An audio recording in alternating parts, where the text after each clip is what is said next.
Hi, I'm Mary, a librarian and book reviewer with a focus on stories written for kids, tweens, and teens. Today, I get to share with you this book called Diary of a Bee, written by Stepanka Sakaninova and Lynn Dow.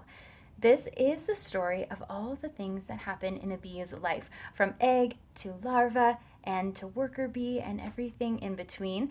And it's written in a narrative style, so it's really accessible to kids, even though it is a STEM concept and a nonfiction style storytelling.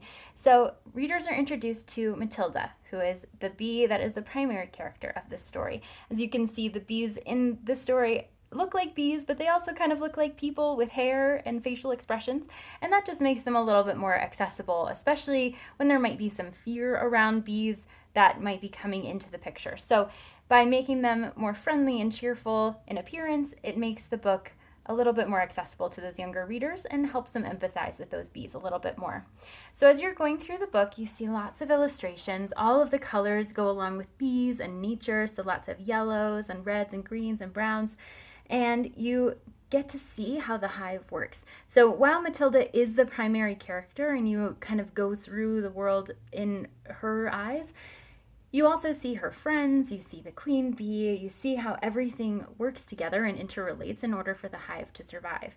So especially in a landscape like what's happening today when bees are at risk, this is a great way to introduce younger readers to the importance of bees and how they work. Because by doing that, then they have a greater understanding of their existence in the world and how to support them a little bit better. So it's a fun introduction to it. There is a little bit of discussion of how queen bees and drones come together. It is definitely approachable and appropriate for the age group that this is intended for, but there is a little discussion of that. And as you can see, there are blocks of text on each page. So these paragraphs can get a little bit long as you're going through the story, but you can stop at any point. So if you decide to read a couple pages at a time because you have a younger reader, no big deal. If you read the whole thing at once, then you can do that too. So depending on the attention span of the reader that you have, you may choose to do one or the other.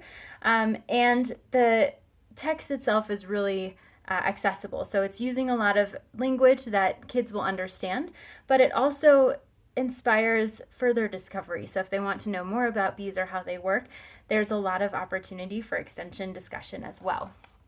So this is a STEM title, but it does appear more as a narrative story.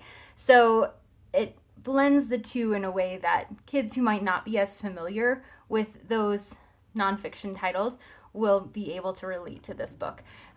There's a lot of fun text. You have word bubbles occasionally, and then just those cheerful faces on the bees helps young kids to feel a little bit more at ease with this story.